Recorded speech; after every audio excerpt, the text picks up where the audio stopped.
Yo, what's happening guys? Welcome to your 6th CSS animation tutorial, and in this video we're going to take a look at repeating our animation. Alright, so far this animation kind of just runs from beginning and then it does nothing else at the end. It just does it once and that's it. But what if we want to repeat this animation, right? First of all, what I'm going to do is take off that delay from the last tutorial. We don't want that anymore. And then what I would like to happen is for this dude, Mario, to keep on driving around, right? So we can use the animation iteration count property to kind of control how many times we want this animation to repeat. So say we want this to repeat 3 times.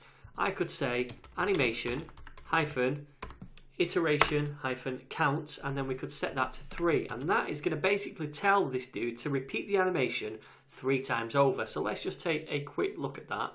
So it does it once, then when it gets to the end just jumps back to the beginning, does it again, and then finally a 3rd time. And then when it reaches the end of the 3rd time, because of this animation fill mode set to both, it's staying at the end. So this is all fine, but it looks a little unnatural, kind of scooting to the back each time. So what would be better is if it started from off the screen, beyond the edge of the screen here, and it went off the screen this way, so it looked like he was just cycling round it.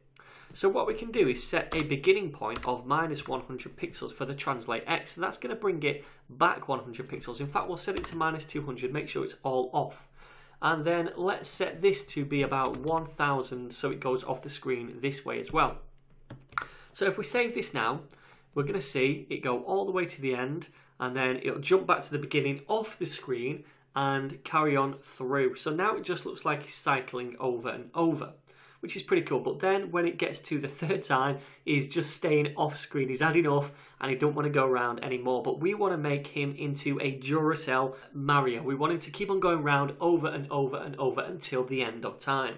So instead of putting a number here, what we could do is put a keyword, and that keyword is infinite, and that is just going to mean the animation keeps cycling around over and over and over.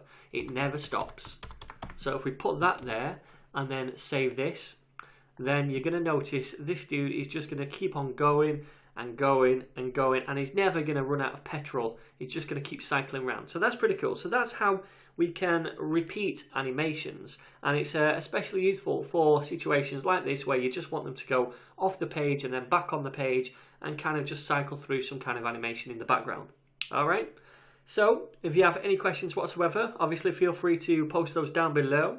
Otherwise, guys, I'll see you in the very next tutorial.